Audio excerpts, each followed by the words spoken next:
Ooh.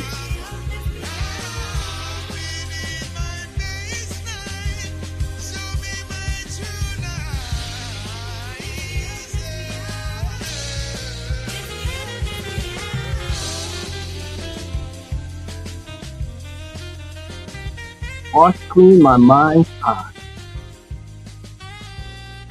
Show me my true light. Lifts me up by steam down. Lift me up to my destiny.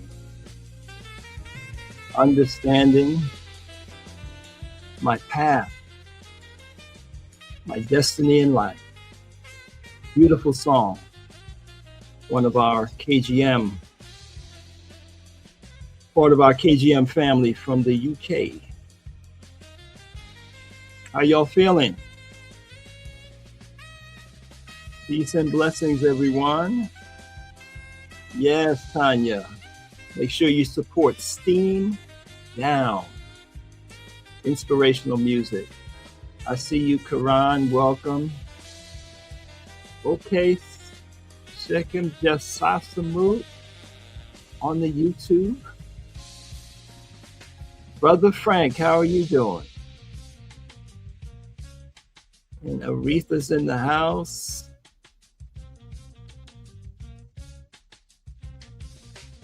Aretha Manev. Aloha, Emily. Are you in Hawaii? With Steve Saeb is here from Hawaii. John from Denver, Colorado.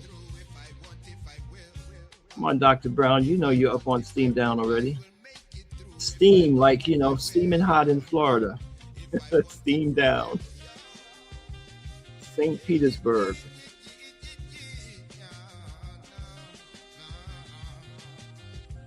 And we have Chefs Savam. Powerful name. Nebetep. Osset. And Jaquetta's with us. Any first timers? Where the first timers at? Okay, we got the mathematician from the West Side, California. Okay, Curtis, welcome. First time in the meeting here on our webinar room. Excellent. Welcome to you. And that's Painesville, Ohio. Wow, Painesville. Okay. We need some peace to cover that pain. Kofi, blessings to you. Sebi Sai Maunk from Big Stone Gap. Michigan is in the house. Felicia, welcome. Metu Neter. Beautiful, beautiful. So great to see you all tonight. And I want to greet you. We have Accra, Ghana in the house. Right on. Okay, Dr. Joya Lopez, first time from the Bay Area in California. Welcome to you. King David from Dallas is with us. Okay, we got Joseph from South Carolina by way of Harlem. First timer, welcome, Joseph. Sefutepra Kesab is with us from Happiness, New Jersey. Saket Nair, my sister from the Oakland. And okay, yeah, you bought the song, right? Talk about serendipity. I met the brother in Sekher Cycle and on 3rd Street. Enjoyed a beautiful concert. One of our folks from the UK. We have the Mile High Cities in the house. All right, beautiful, beautiful, beautiful.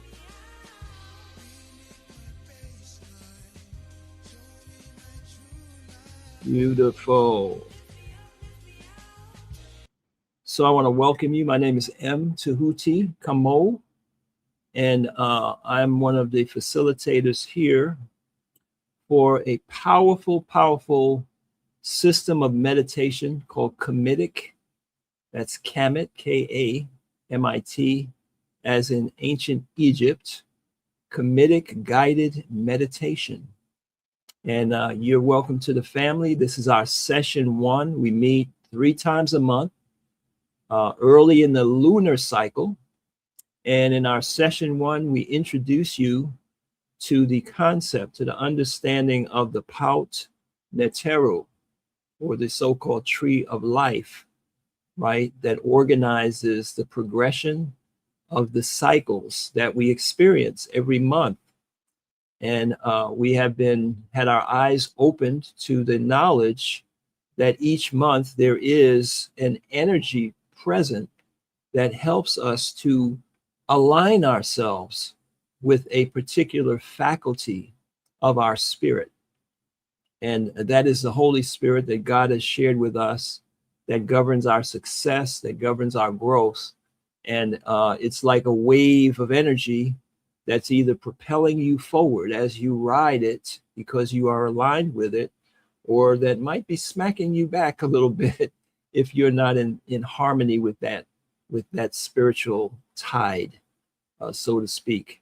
So we are blessed to have as our master teacher, Ra Un Nefer Amen, who has over 50 years of experience in practicing and teaching meditation, and who has taken the mystery out of the so-called mystery system through his over 40 books and thousands of lectures to help us to understand the historical context and meaning of the spiritual practices of some of our greatest ancestors, that built foundational civilization, and that we're able to do that in a manner where it lasted for thousands of years, and their wisdom, their guidance, their understanding, and their insights still echoes down to us throughout the millennia, as we sit here some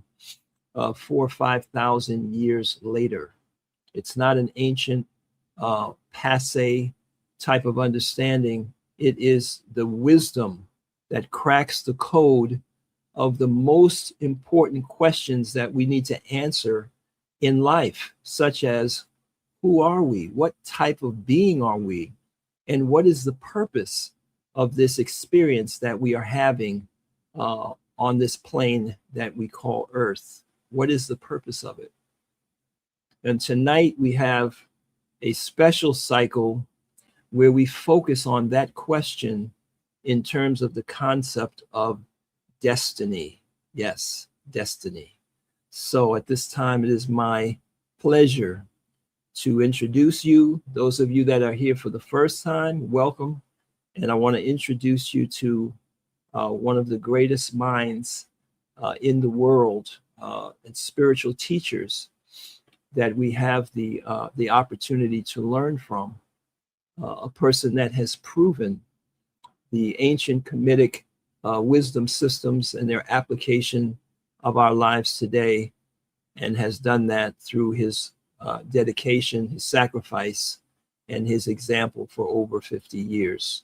So let's put our virtual hands together and welcome our master teacher, Ra Un Nefer Amen, in the Kamitic tradition, Shechem or Shechem, and we greet him in the mantric words of peace and power, Anech Rak, power, peace, and blessings, from Shechem or Shechem.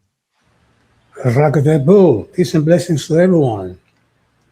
So how's the community doing today? Wonderful, wonderful. We have greetings from many parts of the country and in Africa and other places. So we're looking forward to addressing this very important topic. And thank you again for spending this time with us. Yes, thank you so much for that wonderful introduction. The way you laid everything out was phenomenal. It got me to the point where I almost said, good, he did everything I need to do tonight. I can go home and get some more sleep. Your presentation was so wonderful, Ottawa. So Sekher or Sekert, is the most mystifying faculty of the spirit. And the reason for that is the literature that accompanies it. The mythology of Saturn, for example, Kali in India, okay, Babalua, Aye, the universe, and so on. And here, Sekher or Sekher in Kemet, the rendition of the meanings of Sekher has been so, you know, um, challenging to the understanding principle in people. And I finally was able to crack the code, not just simply in understanding what Sekher is about, but how to teach it to the lay person, you know. And people need to understand that the understanding of the Neteru, the spheres of the tree of life, you see that, is not the result of a process or processes that one sits down and meditate and the answer comes all at once. The answer comes in drips and drabs over the years. You see that? As thought drifts. And then you go back and meditate on them when you remember or have the time, you see. And the difficulty, the challenge that Sekher presented to my person and to other, meditators and meditation instructors was the fact that, the cues and clues to understanding the revelations from Sekher comes from putting together, unifying, all of life experiences. You see that? When you're under, the energy of Sekher, you find yourself asking questions like, why am I here on earth? What's the purpose and meaning of life on earth? You find yourself saying things like, life has no purpose. All of these experiences that I went through have no real meanings. There's no, I don't understand why anybody has to go through X, Y, Z, or my time was wasted in this experience and the other, and so on. So when you are under a sacred crisis, you find yourself, very much involved in questions about the meaning of your personal life, the meaning of life on earth, of mankind, and so on. You see that? So, and I know that in this sacred cycle, the way the information came down to me this time for the layperson will crack that code and give them the ability to really answer these questions. You see that? Once your sacred faculty is put to work in the right way, you find yourself getting a better understanding on the meaning of your life, the meaning of life in general. You see, understanding, the ability to understand. That's a very queer word, understand. And some poets, friend of mine, to refer to what people have, he doesn't call it understanding, he called it upper standing, meaning that to understand is to look from the lower dimensions of life. You see, the foundation of life, to understand, to grasp what is happening on the outside.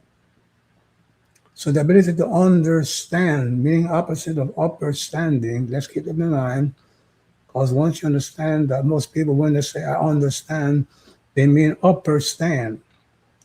It's just not simply a tricky, way of speaking, because, the French have a similar general use of the word to understand. Says, comprendre-nous, comprendre, and do you grasp?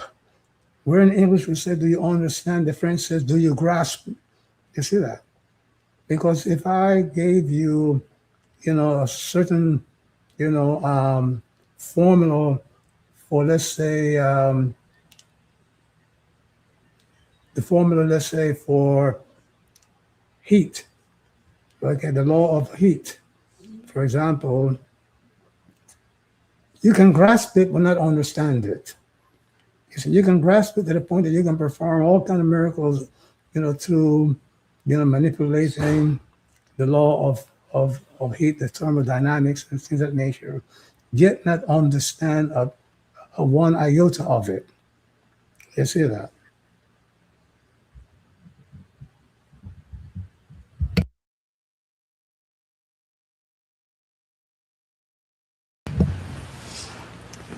So once we understand, the principles of Sekher, we will be able to gain more insight into the meaning of life.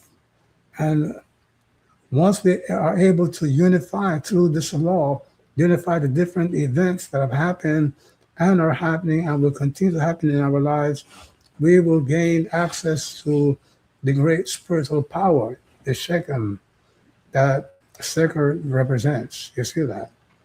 When we speak about the ultimate spiritual power, Shechem in the Kamitic tradition, we're not talking about an energy power. We're speaking about of unifying things, bringing things together. It's like having 1,000 people working together as opposed to working separately. You see that? So it's a very important concept to understand, because to gain access to the spiritual power that Shechem, that Sekher represents, you have to unify past life experiences with the present experiences that you're going through and the ones to come. This will become a little easier as we go through the lecture. Our understanding begins with when you find yourself talking about destiny in regards to certain experiences that you're going through. Most people come to me and they open up the conversations, the questions with destiny around difficult experiences that they've had or that they're having. Let's say you lost your house, you lost your money, and you did everything right. You cannot see, you have no insight, no vision on having done anything, that enabled that while you're going through loss of your house, monies, and things of that nature. And most people ask the destiny question when they find themselves in difficult situations that they cannot understand. That is half true and half untrue in regards to Sekher. You see that? And the reason for it is that people, when they ask the destiny question, is this, do I have to go through this because of my destiny or is it my destiny? The answer is yes and no. Because destiny, from the sacred perspective, has to do with a multiplicity of experiences that you go through. You see that? Meaning that the meaning of a specific event in your life will only become clear when you understand the meaning, when you grasp the meaning, of perhaps almost all of your life experiences. Let's clarify that. You have one experience, one bad experience in life, and you cannot see anything that you did wrong to have merited that one bad experience. Let's see that. You take that experience, you chant the sacred mantra, the hekal, and you go into trance, with the vision of that bad experience. Eventually, in a couple of hours or days or weeks or months, and even a couple of years trickling down in your awareness, you will find that that one experience will be enlightened by Sekher providing you insight into maybe 10, 15, 20, 50 other experiences that you've had. That without the second mantra, you're looking at those experiences as separate, you know, uh, events in your life. Sekher puts them together, and in putting them together, the lost house, the lost money, the lost 3, 4 relationships that you've had, the gallbladder, operation that you've had, you know, uh, the 2, 3 jobs that you lost. Without sacred mantra, they seem to be disjunct, meaningless experiences. But with the sacred mantra, these 40, 50 events become parts of a whole. They work together to create a unified vision of your life. You see that you went through this experience to prepare you for the other experience. And you went through that other experience to throw light on, some other experience and so on. Meaning that, your destiny, events in life, is a conglomerate, not a one experience. You see that? And now you begin to see why most people, esotericists and so forth, have problem with the destiny question. There's one and only one destination for all of us in life. The word destiny comes from destination. And that perception, is popularized by statements like, I'm on a path, I'm on a journey, I'm looking for myself, I'm searching for myself, I'm searching for the knowledge of who I am, and so on. You see that? And that one goal is to become a divine being, meaning the goal of evolution is to manifest, divine beings. Human beings eventually will be born as divine beings. Right now, we have to evolve into our divinity, okay, because as a target of manifesting life, yes, mankind is not yet at the point to be born as divine beings. They're born humans, and we have to work our way through, various life experiences, painful and easy ones, difficult and easy ones. You see, but we have to go through these experiences to become divine beings. But we can only understand those experiences when we put them together, when we unify them into one story. You see that if I say to you, explain to me, give me a story of your life, with the present understanding or lack of understanding, with the present understanding, you might give me 30, separate narratives, because there's no unity in your perception of those 30 narratives, those 30 situations. But once you go through those 30 experiences through, the sacred, faculty of the spirit, you find yourself given one narrative that is made up of 30 different parts. I hope this is making clear for you to understand. Yes, sacred is very convoluted in that way. That's why, its meaning has been escaped, most spiritual teachers, and students and so on. You see that?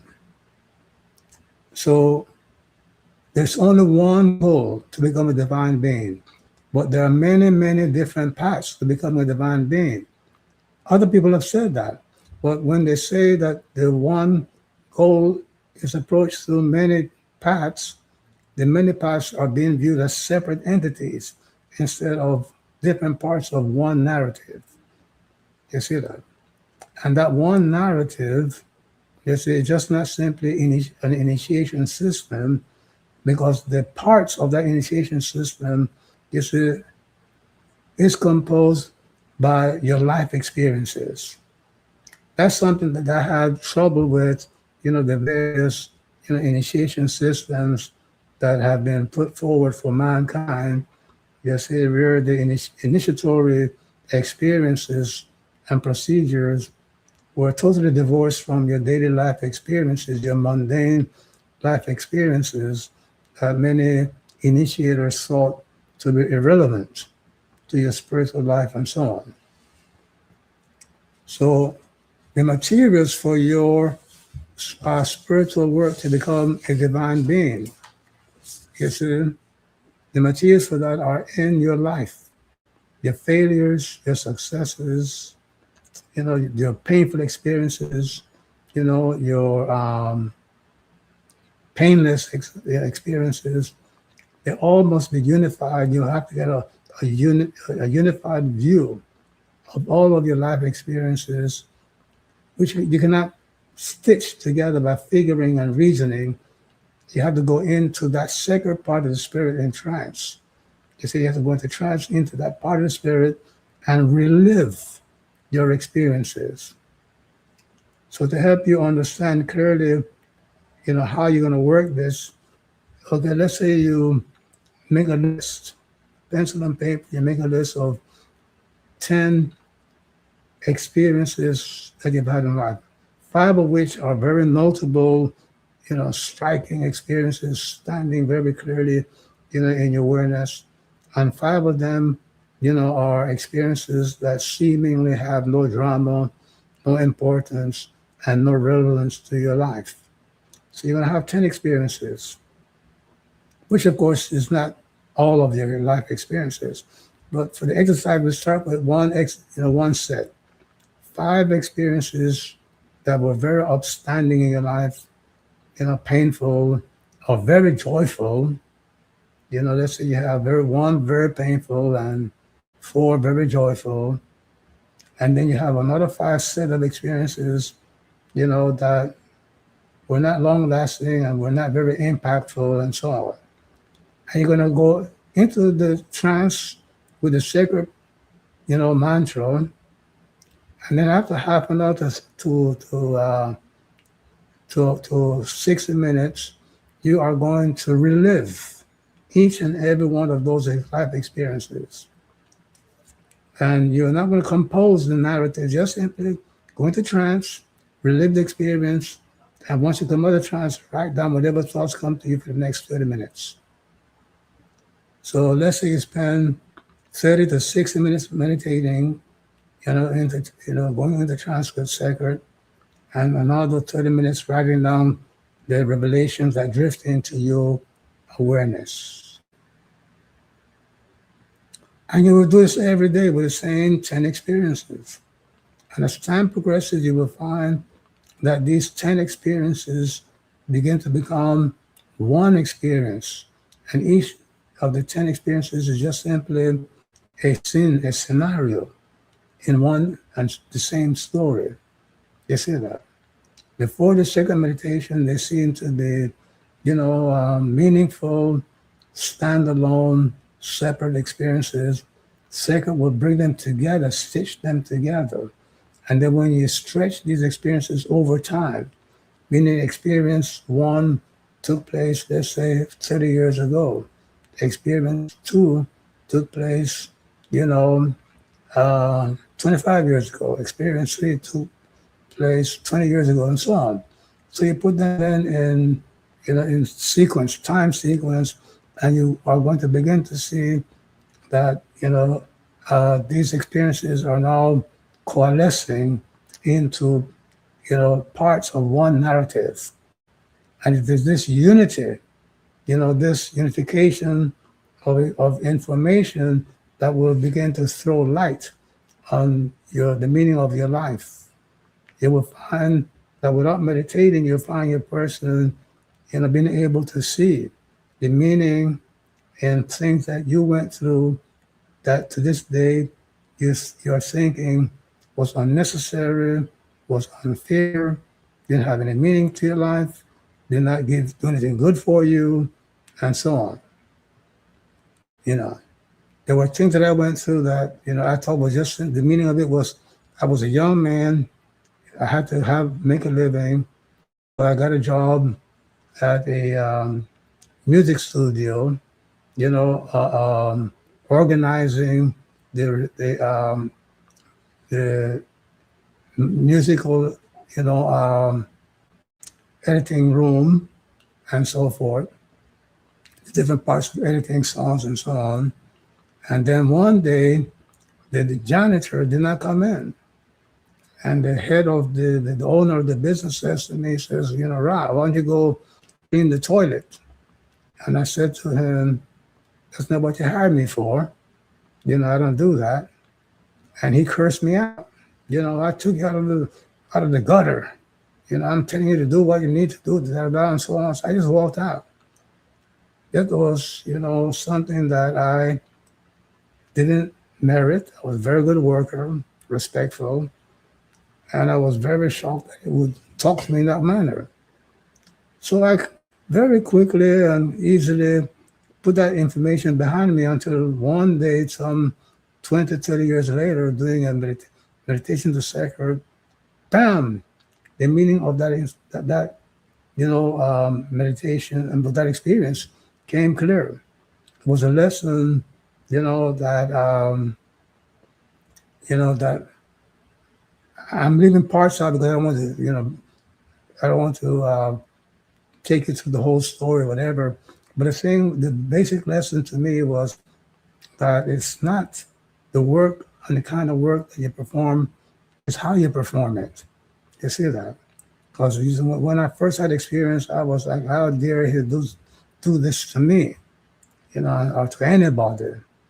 But I dealt it in calmness. I didn't strike back at him. I didn't fight back at him. I didn't have a meltdown or whatever, and so forth. I did not call out the racist card, and so forth. And and that helped to shape my ability later on to withstand attacks from other people and losses and things of that nature. I was able to see how it contributed to my spiritual development at a time when I was unaware that being at peace is in the midst of somebody, cursing at you, whatever, would develop your spiritual skills. In those days, I was nowhere close to I Ching book or Metu Neter system or whatever. It was just simply an out of the blue, spiritual response to that situation. But I was able to see how later on it supported, my growth, my understanding of self, my understanding of Tehute didn't come from reading a book. It came from that one experience. You see that? You see? So when I studied music, and I was preparing for my audition at Mannes College of Music, I studied with a Russian, you know, um, pianist from Juilliard Prep, whose regular rate was $85 a lesson, and I only had $15 a week. And this white woman, she took me on as her student. I was a good pianist in those days, but I wasn't like nowhere near a finished product. You see that she wouldn't have lost any sleep had she just simply turned me down because everybody was shocked to learn that she went down from $85 to $15. You see, on somebody that I had just met, for a few hours. You see that. She didn't know that I would become a faithful student. She knew that I would or would not become, a you know grateful student and so on. But so that taught me that you know you cannot judge people by their gender or by their race. You see that, and that understanding did not come from a book on philosophy or sociology or psychology or whatever. It came from the kindness, you see, and vision of a person. You see that. So this who you are, who you're going to be. Look at the events in your life. You see that through the lens of sacred, and you're going to find, reasons for doing things, for going through experiences that you went through, that the meaning of which, the value of which escaped you because you were in a better consciousness. You know, that's 27, brain beats per second when you went through asking questions about the meaning of this experience with other. And by meditation, you took the same theme, at 14, 8, 14 or 8 births, not eight beats per second. You see that. Once you go to the meditation, a lower, wavelength, you see things differently. You experience and remember things that, were not there before or hidden away from you at the moment of having the experience. So the sacred takes you way, way down. You see that.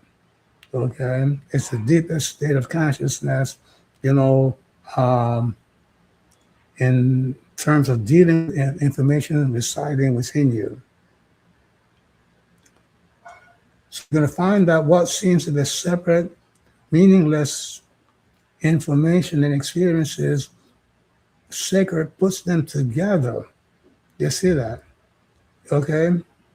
To give you meaning and to give you the power. Because now you have just not 10, 20 separate experiences in life. You have one experience, one goal to become a divine being. You see that? Using all of the experiences in your life. You see that? And it's important to understand that while you may have put an event that you don't quite understand or an event that you think was unnecessary, when you put that behind you, you're going to find that that event is storing a lot of energy. That information could be stored in your gallbladder, in your liver, you see that, in some other organic, vital organ in your body, eating away of your life force. Because, that's what happens with unresolved events in your life. They're stored in your vital organs and so on. So sacred is in this way here. And for those of you who study, psychology from the point of view, in addition to the point of view of astrology, there are systems like the Taoist school put the astrology with the medical thing together to show you that the most, virile illnesses come from storing negative beliefs about your life, about your experiences, storing them away in your vital organs. You see that? So a lot more will come to you next week once you take these experiences into trance. What Mto to come over teach you the mantras, and give you samples, meditations for you to work with to prepare for. And part of the information that you're going to need is what you share from each other, and with each other, through your testimonials. Even though sacred takes a long time to respond, many of you, because of the work you've been doing for the past year in our guided meditation, many of you are going to have some very deep, spectacular, results from these meditations that you will do this week and the week following. There are a lot of things that need to be said, yes, but now you can stop using, relevant words, in a, meaningless way. Like, and life is a journey. Yes, it's a journey. You're walking towards where? To that place where your divinity resides. We call it Oser. You see that? The Indus Kush yogis call it Shiva. You see that? Oser. You see, the Taoists have no name, no specific names for a god man or god woman. They just simply say the sage. You see that? But they all recognize, a man and a woman is it to which God comes down to earth to reside and teach through the body, mind, and sight of a living being. Many of you on this call, will one day realize that you are one of those beings. You see that? Don't wait today to be chosen. Go ahead and, do the work. Do the work. Focus on doing the work, and you'll be surprised, that you are one of those people that will be chosen as a result of the work that you have done. The idea of being a chosen person has been separated from the truth. That you got to do the work first. So I know you're going to have questions for me. So at this point, I turn the microphone over to Ra Un Nefer Amen to take your questions. All right. Thank you so much. And we have a few questions bubbling up. I do want to take a moment and welcome Sekher Session. We have a number of new folks with us. We are on Instagram right now. We are on YouTube.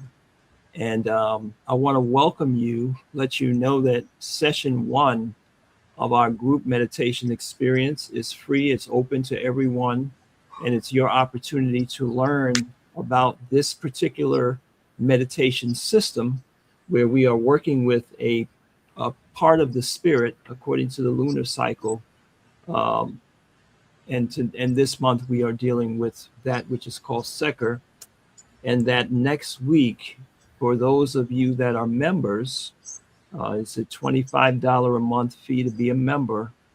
You will be invited to a private meditation on Zoom where you will be able to carry out these instructions and then join our spiritual family as we go through these experiences together and get your testimonials, your questions and answers by someone who has vast experience in this area. So I would like to just back up a little bit for the new folks that are with us. Sekher Session, you mentioned brainwave states, and we know that you're referring to the changes that take place when one goes actually into the meditation state, and that in the system that you helped to restore, that we use words of power or mantras or hekau in order to stimulate these different parts of the brain. So I did want to ask for those, and there was a question in the chat, who are not familiar with Sekher and the meaning as you're explaining. If you could just explain some of the iconography. It's pictured as a hawk-headed person with a mummified. It looks like it's been mummified, sitting down and holding these implements. Can you share a little bit to help us to understand what that symbolism means as it relates to what you're speaking of? Very good, very good. I focus on the major parts of the symbol because the symbols, the Kamitic hieroglyphs are very complex. And you can spend a lot of time trying to decipher and put them together to make much sense and get values from them. You see that. But and I notice also that sacred is black and white, as opposed, and looks like Heru Kahuti, looks like Heru, the hawk-headed, you know, uh, images. But it represents, it's also, the symbol that hovers over the cemeteries in Kemet. And sacred, of course, was transliterated into Sakara. You see, and today it's Sakara and so forth. So the thing is that sacred is a faculty, where the human ceases to be.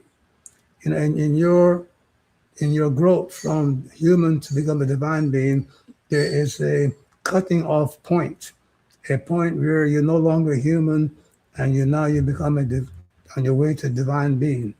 You see that, and that transformation is is culminated in you becoming an oser.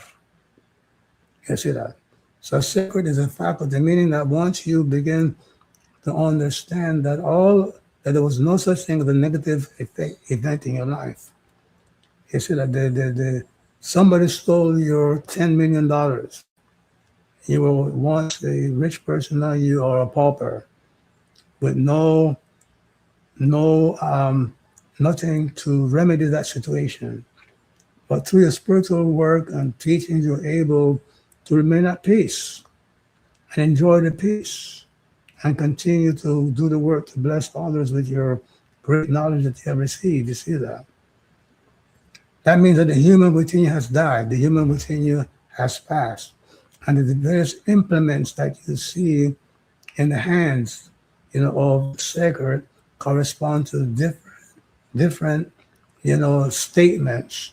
You see that refer to being having surpassed beyond, the human state of being. You see that,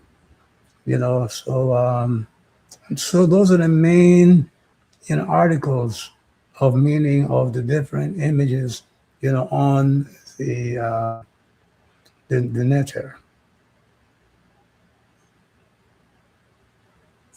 And in your introduction, you spoke about the connection between this understanding that we are seeking of our relation, of the relationship between our various experiences in life, that will, when unified, will give us access to spiritual power. And you spoke a little bit about the distinction with spiritual power. Can you share a little bit more about how spiritual power in this understanding of the Shechem or Sekher differs from what people are referring to as manifestation, which is presented to us as a use of the powers of the mind, the use of affirmations, the so-called law of attraction? How do these manifestations differ from the manifestation of spiritual power? Well, when you understand Sekher, you know, you can. It's incorrect to put it together with manifestation of spiritual power. In other words, don't forget, right? You have all of these experiences that are not working together to teach you who you are, okay, to teach you the meaning of the events in your life and so on. So your energy is being scattered. So the spiritual power that you're getting from Sekher, corresponds to all of your sources of powers working together. You see that, like I said, 1,000 people working together as opposed to working separately. If I have 1,000 people pushing at the same point, the same spot, much more would be accomplished than if each person pushed a separate spot by themselves. You see that? So the sacred power is one of unification.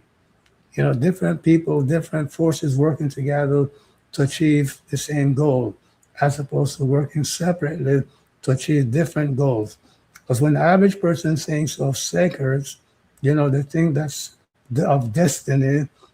They're always focusing on a separate event. You see that? So sacred brings you the understanding of how the different event in your life works together, so that now you're putting them all together to the same goal, which is to become a divine being. Once you become that divine being, the Oser, then you find yourself being able to manifest things in your life with much greater force and power. You see that? Because of the divine being, you would grow beyond, the dissipating, power of negative emotions and negative behavior and so on. You see that? So when you go back to my book on manifestations, empower your manifestations, we're talking about now on a different, smaller level. Okay, you're not going to find, your experiences together. You're unifying, the proper use of the mind, the emotions, the imagination, and the breathing, and so on. That is for much smaller, events in life. You want to become a musician, a tuba player in an orchestra. So you go to the book on empowering manifestation to learn how to make your the different faculties of the mind, the psyche, the breathing, and so forth work together to help you achieve your goal as a bassoon, or tuba player. That's different from wanting to become a divine being. Okay, you come to the realization that the greatest effort that you must be putting forth in life is to become a divine being. That is for the sacred part of your spirit. You see that? The empire manifestation system will not make you become a divine being. That will help you with specific things, specific projects that you have in your life. So keep those things separate there.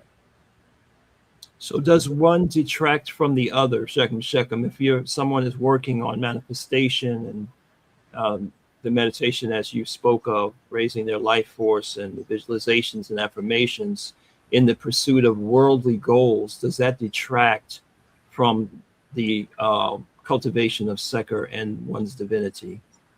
They do not detract because, but at the same time, you don't use a sledgehammer to kill a fly.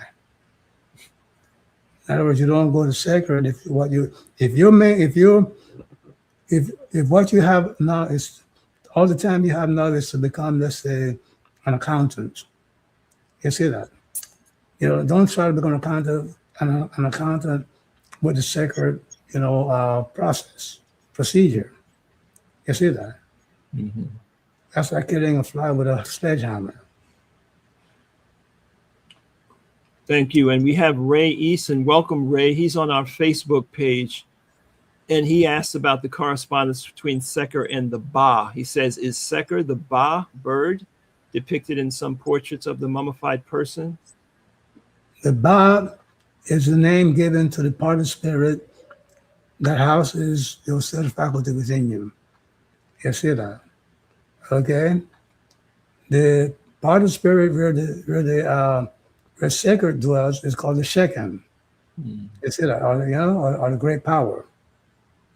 Yes, and it's important that students keep these part of spirit separate from each other because they are deeply involved in understanding spiritual growth, tapping into certain spiritual powers, and above all, your final experience, in the underworld once you make your transition to the other plane. Mm-hmm. And we have Doc Amen in our webinar room, and he asks to please elaborate on going through the transitions towards being the direct vehicle for God, coming down to speak through one's body, mind, and spirit, one's unique divinity, the transformation over time, destined in it now. Can you repeat that question again?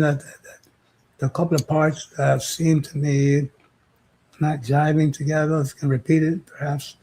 He's asking to elaborate on the transition towards becoming a vehicle for God, the transformation for becoming a vehicle for God. Okay, now it's clear. First of all, to become a vehicle for going to God, a vehicle for God to come through you, and so forth, that is based on an initiation process. And I'm yet to recompose the initiation process, okay? Because when I first wrote Metu Neter Volume 1, back in 1985 to 1990, we didn't have as much information to access information as we do now. The internet has come a long, long way, especially now with AI. You have access to so much more raw data. You see that it enables us to put together a much more, not just simply Kamitic, but a system that combines Kamitic, Taoist, and yogic, with modern science. To get, and the modern science is a deal to silence the voice of the skeptic who believes that now they understand science, better. They need to know that if you understand science better, then you understand religion better, because the two are, based on the same fundamental principles. So the thing is that once the right initiation system is put in place, You go through the initiation, the foundations, the fundamentals of that initiation system has not changed. It's a presentation, and once you do it properly, just do the work. You know, like they say, when you plant a seed, do not dig it up to see how this, how it's rooting and growing on the grounds. Just do the work, and put the water on it, the sunlight on it, do the work. Do not think about the transformation from day to day. Leave it up to God. And then again, now you should know better than anybody how well you're doing in initiation because of the Uchao Medu, part of the initiation system, where each and every night you are going to confess to God, whatever violations that you have made and pledge. You see that, and if you are one of those people who's let's say thin skin that is not moved by pledging day after day the same violations, then you are, one, that will suffer great pains and tribulations from trying to become a vessel for God. It's because you will be confronted with your lack of sincerity. It's so when you are trying to become vessel for God, do the work. Don't be looking to see how things are transforming. That is up to God. You see that, to manage, and God will let you know. You see that.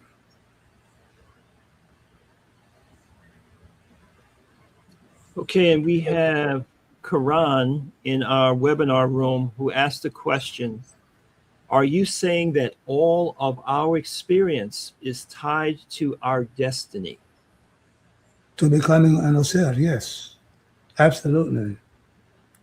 What else is greater than becoming a divine being? Becoming a divine being means that you've put yourself way beyond suffering, that are in complete control, of your emotional life, your spiritual life, living a life where your life is total bliss, total peace and enjoyment of peace.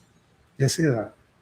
Because you see, in life, we cannot avoid challenges. You see that? The world was not constructed in that way to make the world, challenge free.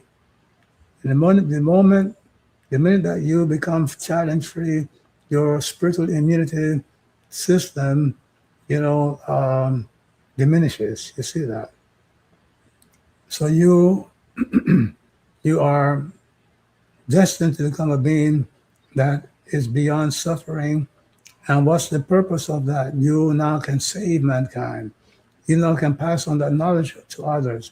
Because the big problem in the world is not that people are suffering because of what others are doing. People are suffering because they haven't mastered control over, they haven't mastered, the ability to remain, peaceful.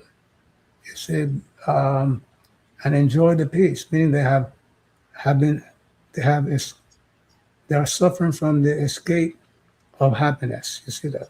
Happiness has left them totally beyond, totally behind, and so on. Yes. So, second, what about the relativity of the challenges that The sun people is breaking face? up, sir. Can you hear me?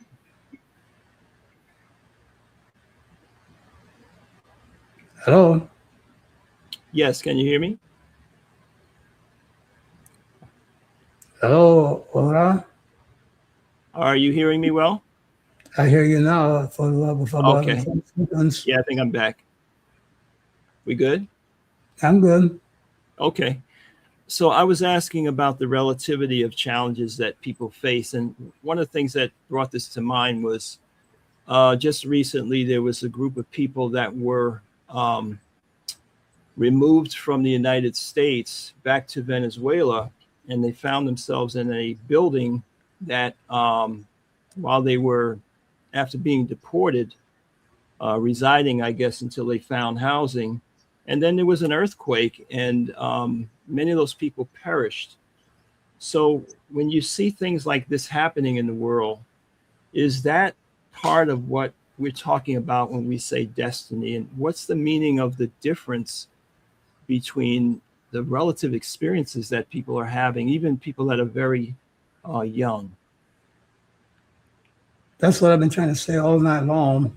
The persistence with the false belief that something bad happens to you.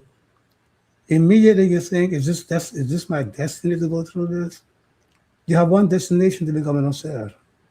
Even the people who lost their lives in these different events and so on, to become an Osir.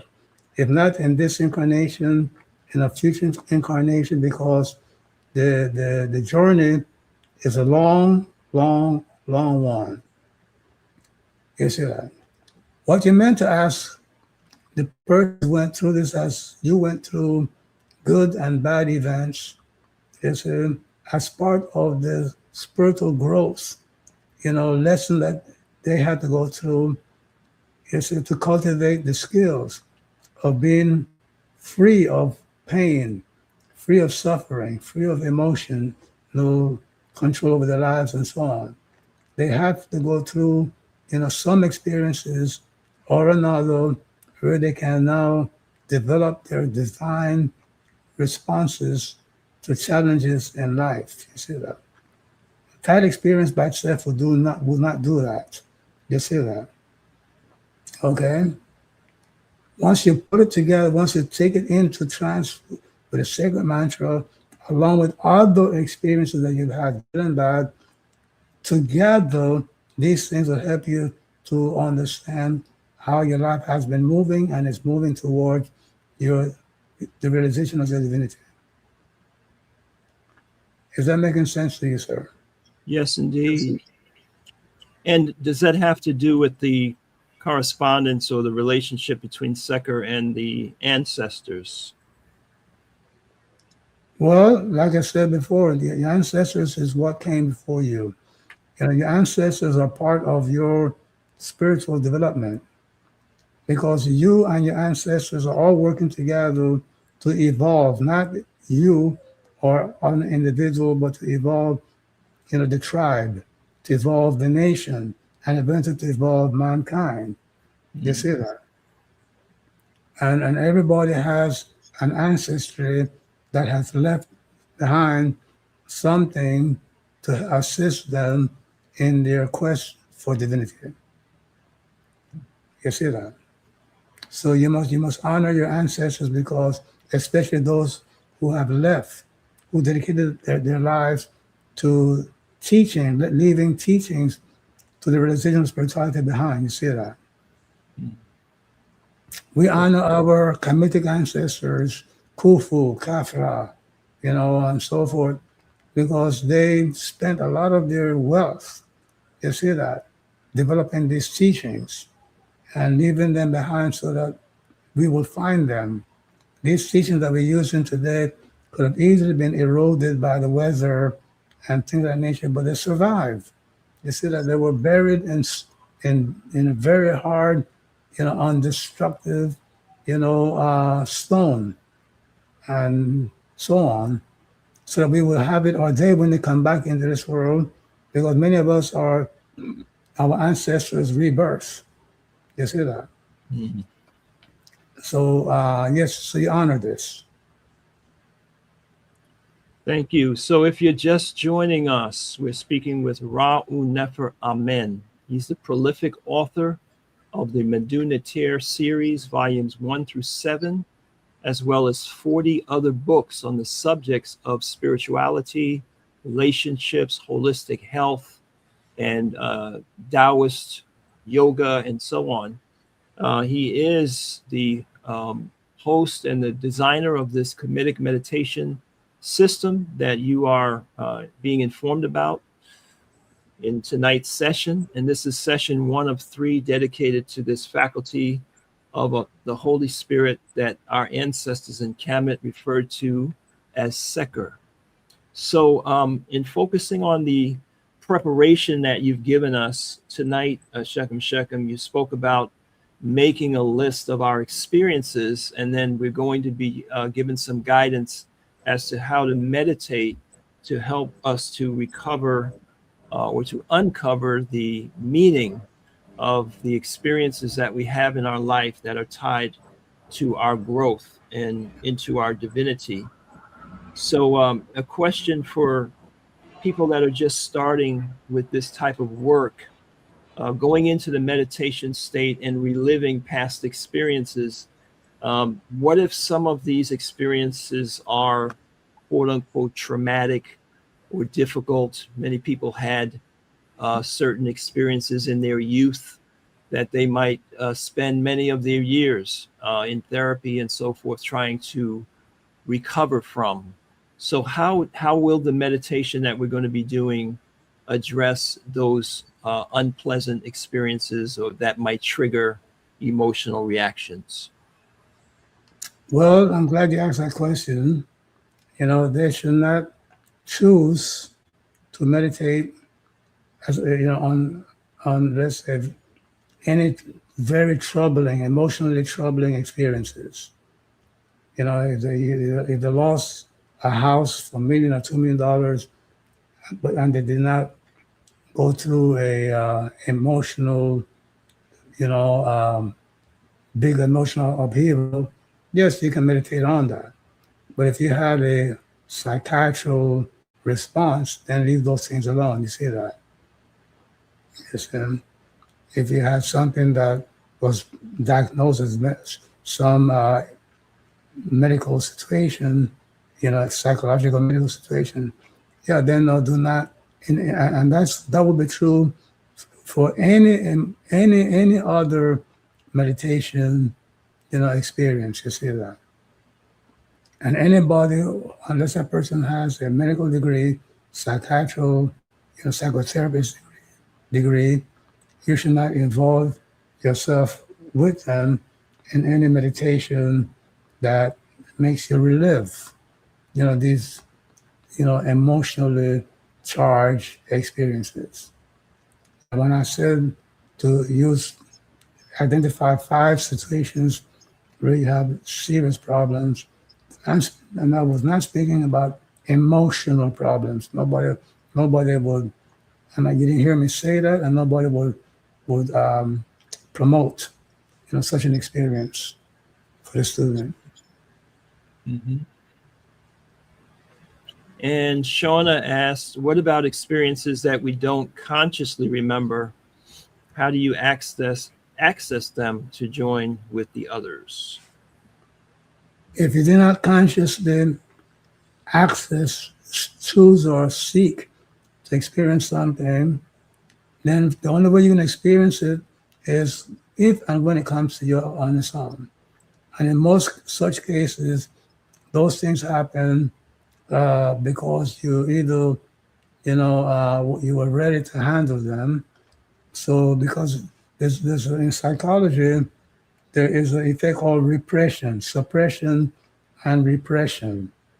They say that those are protective responses of the psyche to protect you against negative, psychological experiences during psychotherapy or during, meditation and so on. You see that?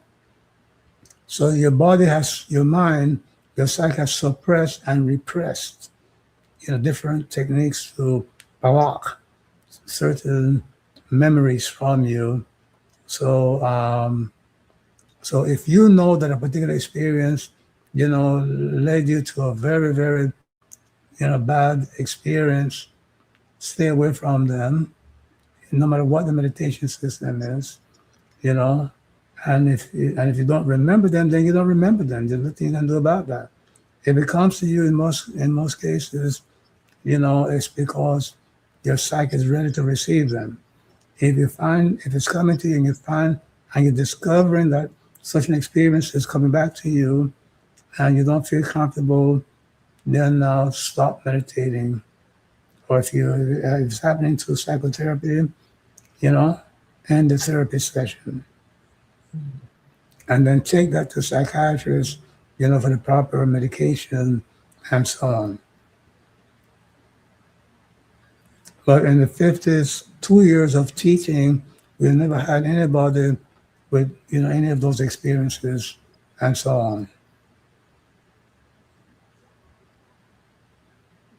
And we have Shekem Tahuti Shi Amen in our webinar room. He says, what is the best way for someone to align one's quote unquote free will, the ab division of the spirit, with their incarnation objective without impairing what the divine plan has in store for us?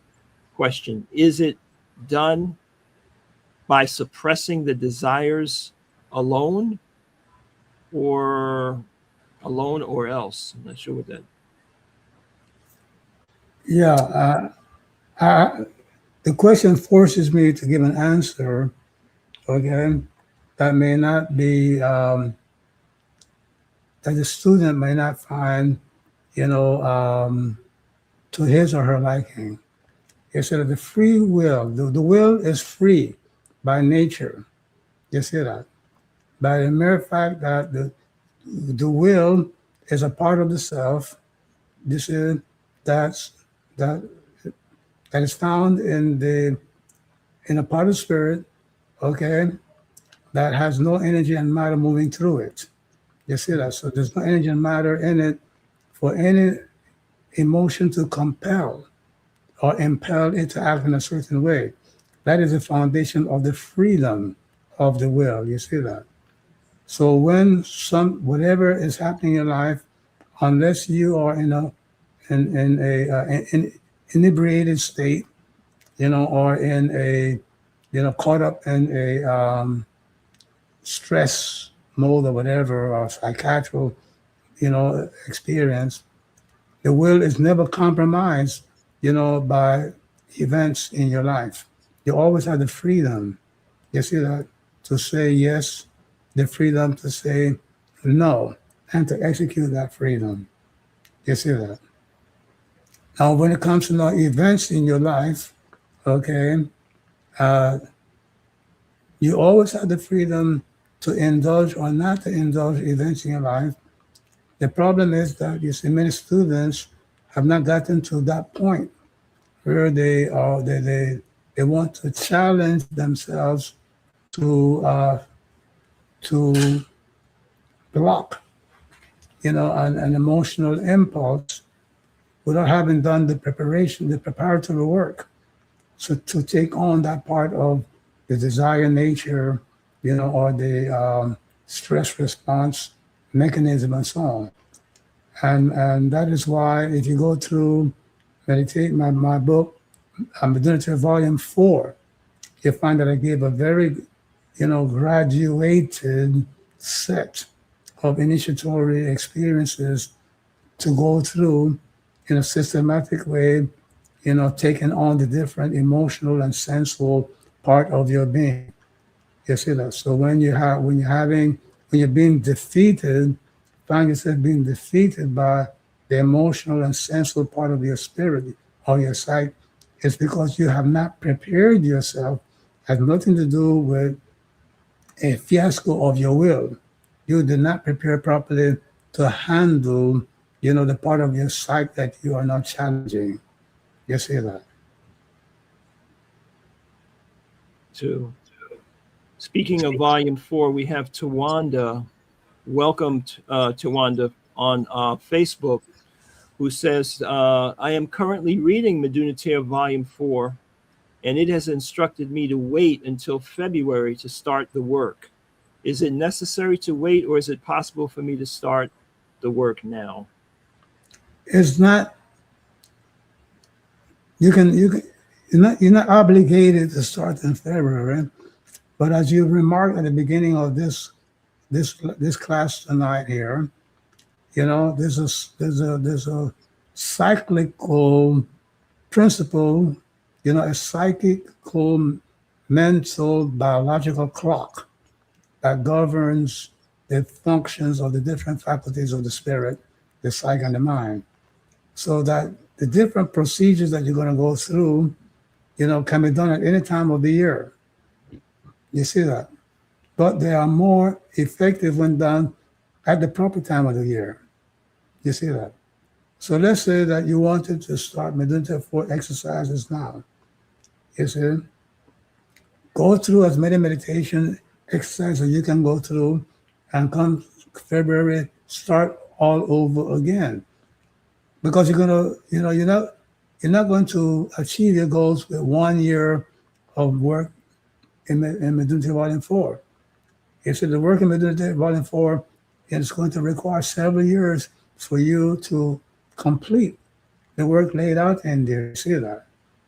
So yes, you got the book now. Start the exercises down. Come February, start all over again, and you'll find yourself experiencing, revelations and abilities that you didn't experience the first time you went through it. Starting, let's say, this time of the year. The same holds true for the the your union with God, class that we did. It's best done in the winter months, but the work for union with God can take place at any time of the year. You see that? Well, Elizabeth on our YouTube channel is very much in sync with what you're saying. She put a question up. She said, "Can you meditate just to have a closer conscious contact with God?" Well, meditation will have to be a part of the work. You see that? But it's more than just meditation. You have to live these truths. You see that? Okay, and that's the part that a lot of students leave out. They do the meditation, and when they get to the crossroads, meaning crisis, that says to them, "Do it now. Go back and apologize to that person that you dish, that you dish an issue, right? Because you know this is the truth, the correct thing to do. But you are so weighed down with anger or fear, of criticism, whatever, that you don't live the truth. Meditating is not enough. You see that? You have to make yourself live the truth. And live that truth, you see, through understanding, you see that, and not through the coercion of your emotional part of being. And we have Curtis Jackson in our webinar room who asked the question, are all human beings capable of or have the capacity to become a divine being? All people, the human nature is a part of you, not all of you. Under no circumstances are you a human being.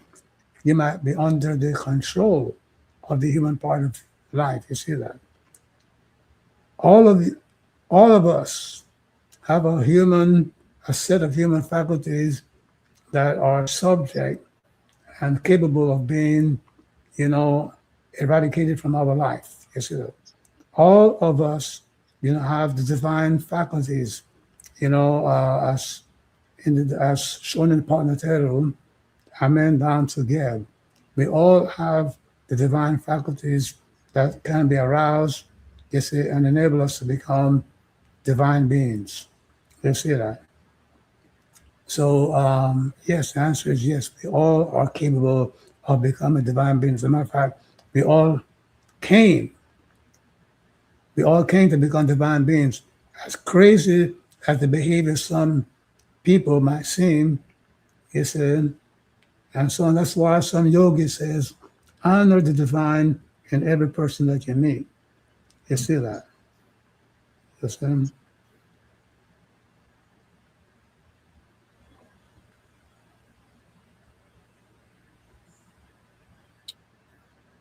And we have Akiru in our YouTube, on one of our YouTube channels. And he says, how do you free yourself from spiritual possession?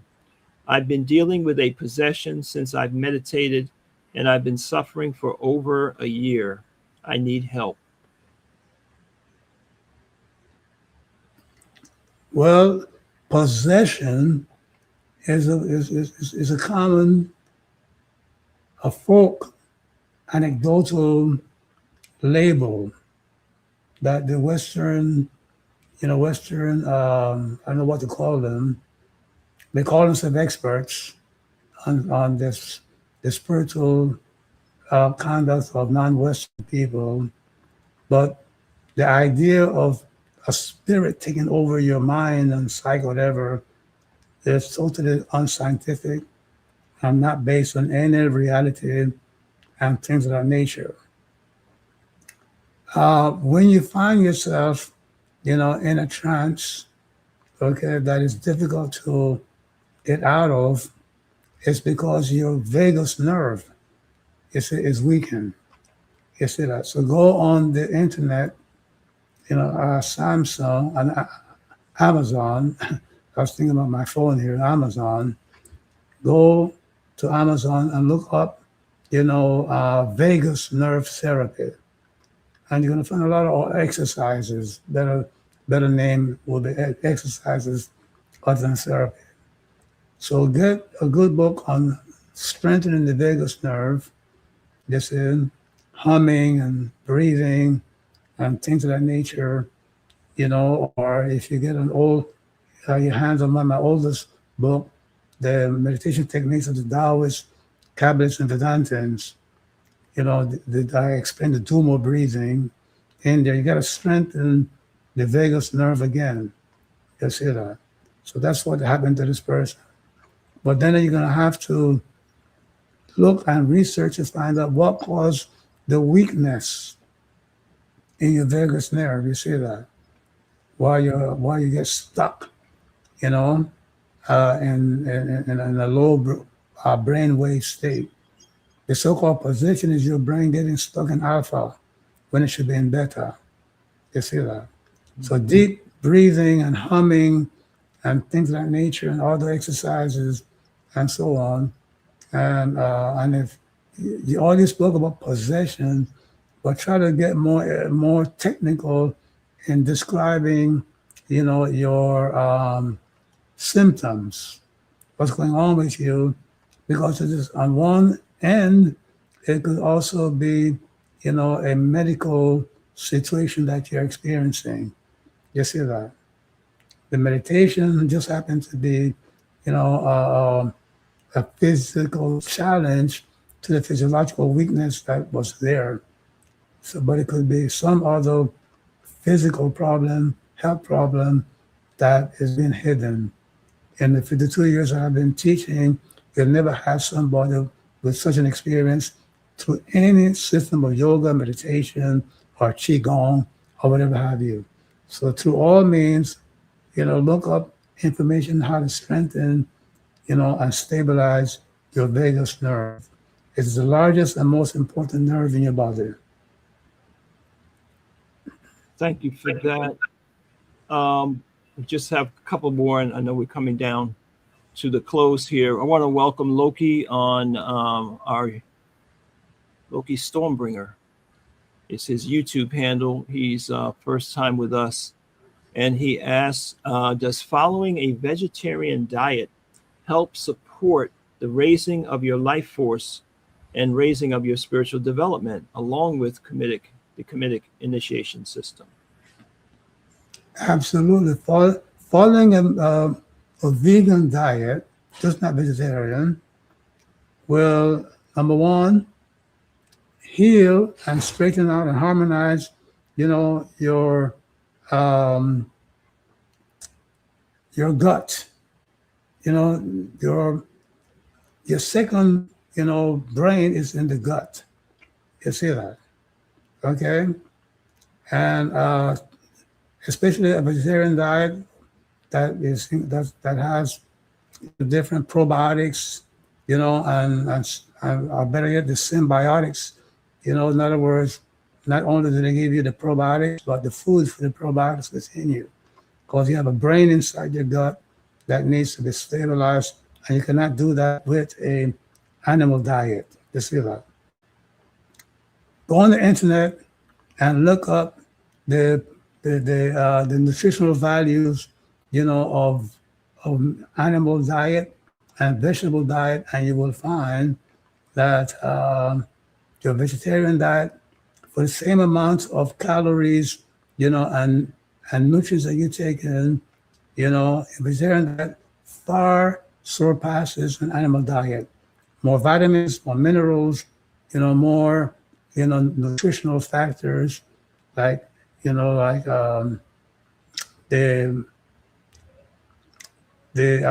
what do you call this all of a sudden?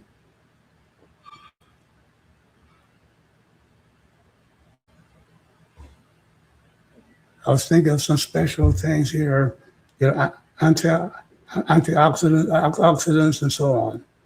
So you find that there are much more the nutritional items in a vegetarian diet or vegan diet especially than let's say you find in a meat diet. At the end of the day, that will translate into more, chi force, more kundalini energy within you, and so on. You know, Thank you. And we just have two more. Shechem. We have Tahuti, who says, what is the meaning, if any, regarding Sekher being seated, as opposed to Herukuhuti and Heru, also depicted as hawks who are standing? well, the standing Heru and hawks corresponds to the active forces that represent. You see that, whereas sacred corresponds to a latent energy. Okay, that like I said earlier, it's not like a force. The sacred force power is not like a force. Active energy is a force that comes from different faculties coming together, different experiences being unified, so that you put to work, all of your life experiences is to work at the same time together. Yes, so it is a seated, it is an energy force that is, functioning from a more peaceful, it's like it resists a push rather than making a push, it resists the push. You see that? Mm-hmm. Okay. All right. And the last question from David's, who's asking, does the development of a unified understanding of our past experiences give insight into what future choices we should make to accelerate the process of becoming an Osir?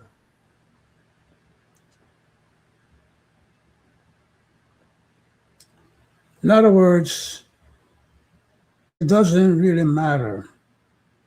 You see that? Because the thing is that you cannot make a conscious effort.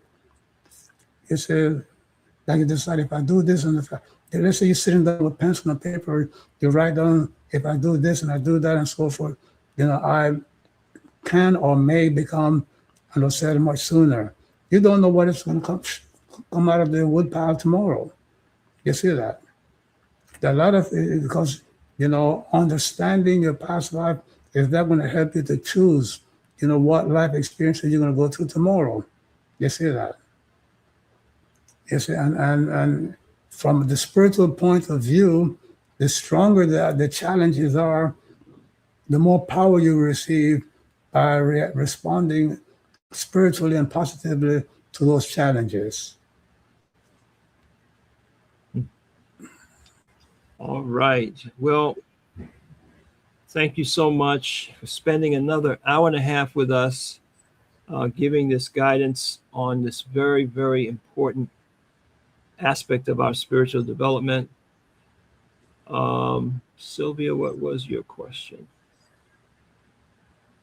Some of you have some operational questions, so I'll be glad to answer those in a moment. Okay, Sylvia, I missed this one. Sylvia in our webinar room asks, to explain the Hennu boat of Sekher represents the death and decay phase of the life cycle of all things. Is it true Sekher, God's spiritual power, can manifest only through persons that have elevated spiritually elevated themselves to serve as the vessels of God on earth. Is this the only way to become a divine being? Okay. With all due respect, the statement seems to come out of an AI system because Henu, the word Henu, Henu, in the Kamitic language represents a servant. So the Henu boat is the boat through which the disciple serves God. It's a priest, and a disciple in the Kamitic tradition is a neter hen, and plural neter henu. It's a servant of God. You're here to serve God. Your body is here for God to use. Okay? Your mind is here for God to use. Your psyche is here for God to use. You see that? Or as a Christian says, not my will, but your will. You see that? Many religious groups, recognize that your body, your mind, your psyche, it needs to be purified and transformed, for God to use. You see that?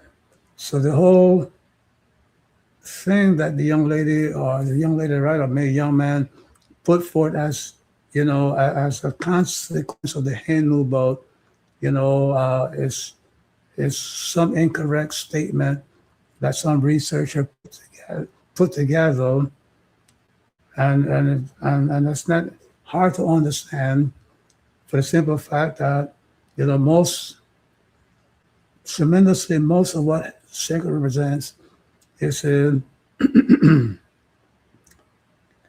comes out of meditating. It's a result of meditating, going to trance with Sekher. You see that? So yes, one has to traverse the desert sand. That is where the Hindu boat of sacred is found, meaning that the disciple, the priest, the priestess, in the Sekher cycle of initiation, has to get out of the boat and pull the boat across the sand. That's how much work, and that you have to sacrifice and do a great deal of work that's in the cycle, stage of initiation, in order to prove that you are here to serve God. And that's the proper understanding of that passage in the Metu Neter. And I just want to make sure that students are not building up their understanding of Kemet through the AIs that are, presenting themselves now. You're going to find books that purporting to be, great sources of information regarding the aging, Taoism, yoga, Kundalini yoga, and Kamitic technology and Kamitic teachings. And lots of it and most of it is written by researchers as opposed to initiates. So beware. All right, I want to ask you to put your virtual hands together for another great evening with Ra Un Nefer Amen, our master teacher. And just want to share with you that this meditation that you're going to be participating in next week has had some profound effects on many of us who are a couple of weeks ahead of you in this particular cycle. So you have a lot to look forward to. I'm going to give you some information about how you can get involved, how you can log into the portal where this meditation next week will take place, and where you'll find a lot of resources on the Kamitic meditation system. So thank you, Master Teacher Ra Un Nefer Amen. We want to say a Necharak to you, power, peace, and blessings, and much thanks for another great evening. Thank you very much. It's greatly appreciated your assistance in helping us, put these webinars on. So thank you very much, and thank you to our wonderful students. We appreciate your questions, and we're looking forward to your testimonials next week, because every testimonial that is given helps the student next to you, Yes, because verification comes from people like you doing the work as opposed to somebody who claims to be a teacher. A lot of appreciation in the chat. Thank you so much, Sheikh Meshechem. Please Thank stand you. by if you have questions. I want to give you some support, but let's give our thanks and say good evening. Ra Un Nefer Amen. Peace and blessings. That's Iraq. All right. Appreciate you all being here. And on the screen, you see an internet address, bit.ly/start KGM. It's $25 a month, $25 a month, less than $1 a day. And what you get are 3 sessions like what you experienced tonight. Next week's session will actually start with a refresh on what our assignment is.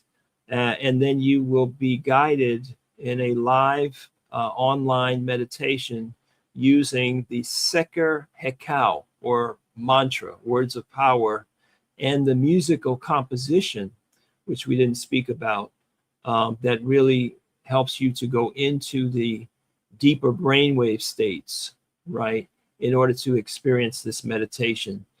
So we look forward to meeting you there. That's how you sign up. You're going to get an email with a password and username, and you're going to find not just information on Sekher, but information on all of the faculties of the spirit according to the Kamitic system, from Amen, Oser, to Huti, Sekher, Ma'at, Heru, Herukahuti, all the way down the tree of life. And the mantras, the practices, the recordings, all of that is available for your benefit. So I just want to answer a couple of questions. And those of you who are moving on, I look forward to seeing you next week. There was a question about access to the Zazen breathing technique. See if I can go back and find that. That was from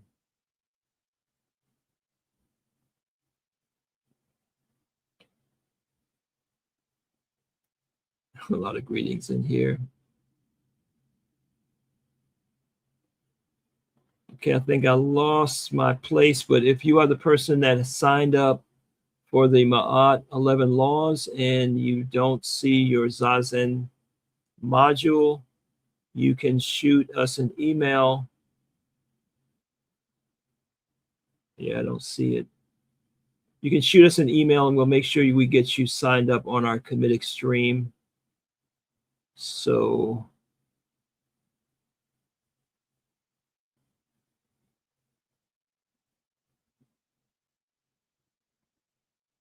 you can send a message to osarosetpa@gmail.com. It's up on the screen right now. AUSAR, like Pennsylvania, @gmail.com. And we will make sure you get your Zazen meditation module.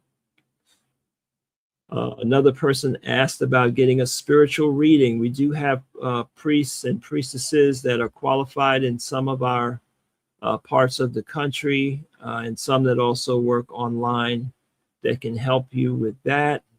You can go to our link tree. That's linktr.ee/Osarian, AUSARIAN. It's up on your screen right now. And that will direct you according to your location in the country as to where you can find some help with that. Okay, let's see if we had any others.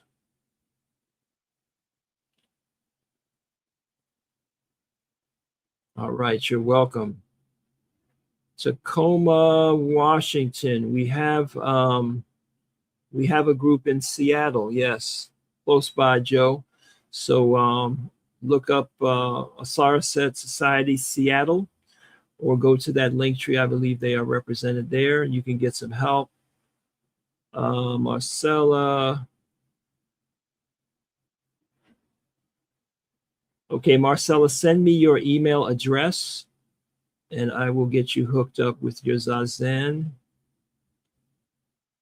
By the way, if you haven't heard, Zazen is a powerful meditation technique that helps you with your overall health, vitality, stability, emotional composure, exercising and strengthening your vagus nerve. It's an ancient technique, otherwise known as bamboo breathing. And we have a track that explains that and guides you in that practice, something all of you are definitely recommended to train with to be able to deepen your meditation experiences and elevate your life force. Zazen breath technique. So let's see here.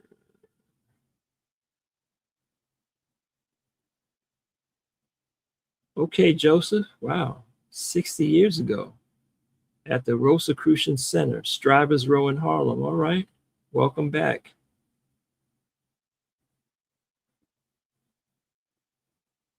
Okay, that was Marcella. You got your Zazen.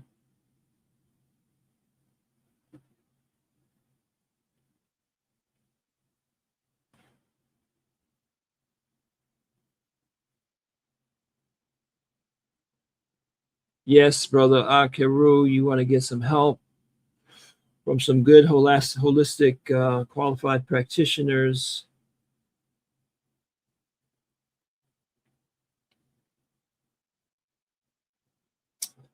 Okay, Cypher L, peace and blessings. If you're just getting started, I would say you want to start with Ma'at, the 11 Laws of God book, and start right here in KGM. That's the best experience that you can have.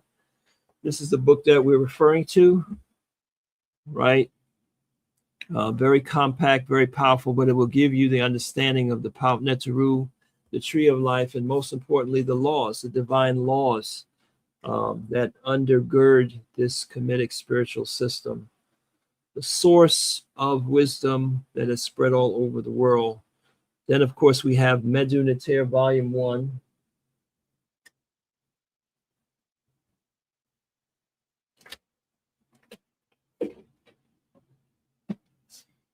That is the master text.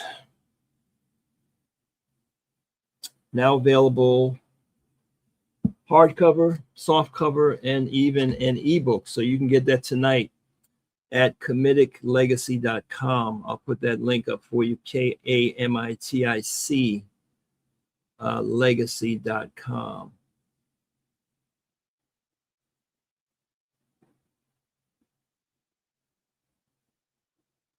Okay, Brother Curtis, you're quite welcome.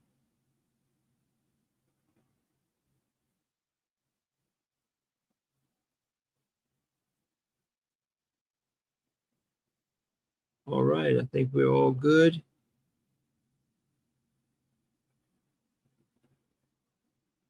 Okay, and we have Aberashel 9941. Didn't get your link. You signed up. I need your email address. Okay, so once again, send that to asarasetpa@gmail.com. June 22nd, didn't receive a link. Make sure that you check your spam folder in your email, but you can send me an email. Once again, I'll put that address up for you and we will get you straight.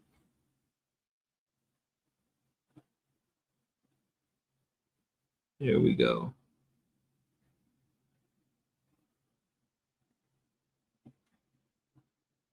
All right.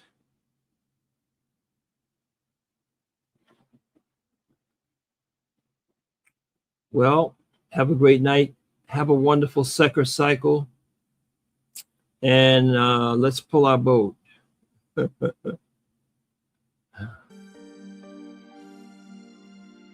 Peace and blessings, everyone.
is my